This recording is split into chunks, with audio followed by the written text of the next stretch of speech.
Hello, જય શ્રી કૃષ્ણ. હું કૃષ્ણા. આજે હું આવી ગઈ છું બાપાના ડુંગરે દર્શન કરવા. તો તમને એ બધી જગ્યા દેખાડીશ. અને બહુ જ સરસ છે જગ્યા, ફરવા લાયક લોકેશન છે. ફોટા પાડો કે વિડીયા પાડો, બહુ સરસ છે. એમ આવજો જરૂર ને જરૂર ક્યારેક. તમે જોઈ શકો છો અહીંયા કેટલી સરસ અને સુંદર જગ્યા છે. અને હવે જઈએ આપણે બાપાના ડુંગરે દર્શન કરવા.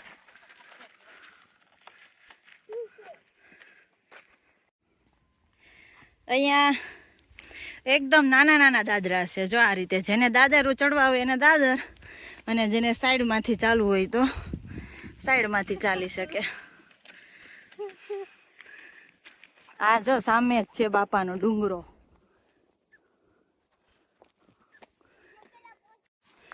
તો આપણે પહોંચી ગયા છે બાપાના ડુંગરે. તમે જોઈ શકો છો કેટલું સરસ છે, અદ્ભુત.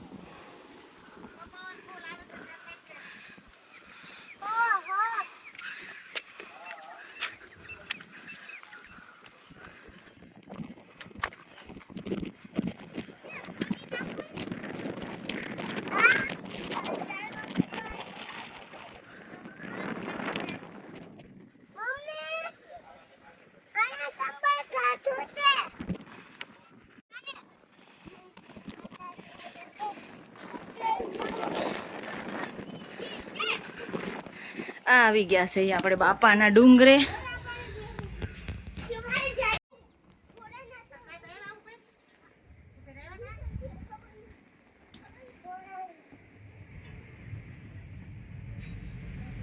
હા છે આપણે બાપા.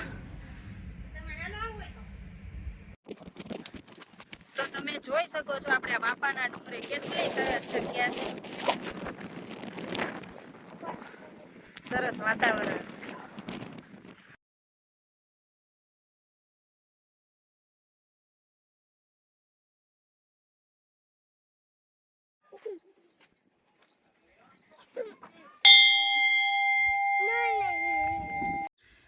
તો અહીંયા ઉપર બાપાનો ડુંગરો છે, અને નીચે મસ્ત છે જગ્યા એકદમ બેસવાની. અને એનાથી થોડુંક આગળ જાય એટલે મહાદેવનું મંદિર છે. જો તમે જોઈ શકો છો અહીંયા આગળ આપણે મહાદેવનું મંદિર છે.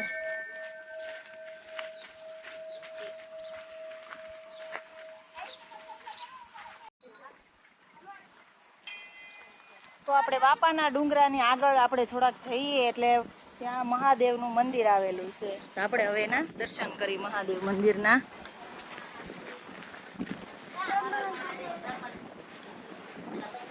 હર હર મહાદેવ.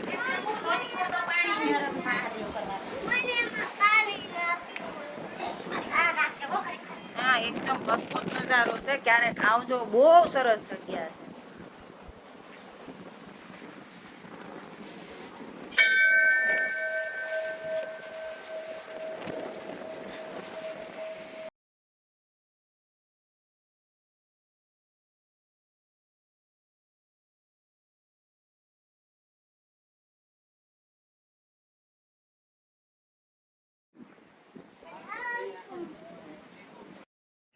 અને આ બાજુ એક બાજુ પક્ષીઓ માટે પાણી રાખવી છે, પાણી રાખ્યું છે.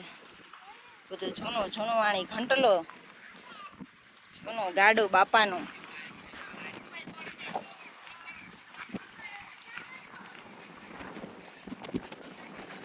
અને આ છે બાપાનો ડુંગરો.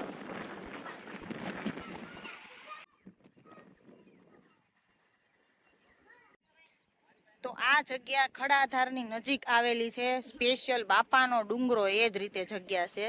અને અહીંયા ઉપર તમે જોઈ શકો છો, જો આ જૂનું છે બાપાનું ગાડું, આ કોઠી, અને આ બાપાનો ડુંગરો.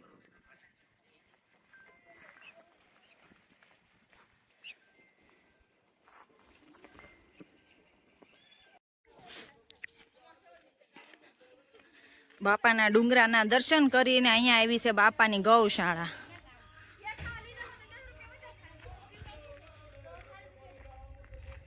જો બાપાની ગૌશાળા. હવે આપણે ગૌશાળા જોવા જઈશું.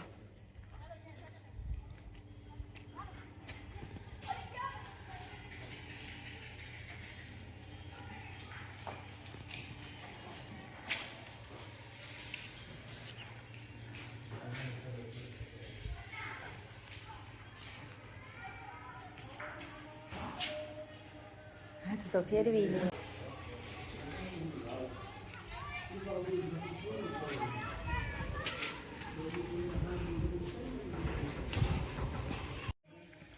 અને આ બાજુ છે બાળકોને હિંચકા ખાવાના.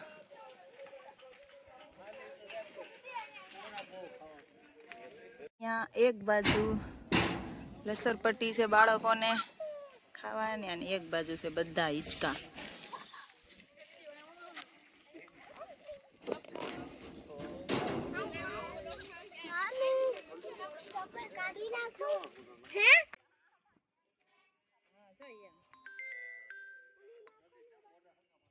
હાલો ચાલુ કરી દીધું છે પપ્પા? બસ હાલો રેડી. નહીં ઓલું થઈ ગયું પૂરું કે? તો ચાલો હવે આપણે રજા લઈએ બાપાના ડુંગરેથી. જરૂર ને જરૂર આવજો જોવા.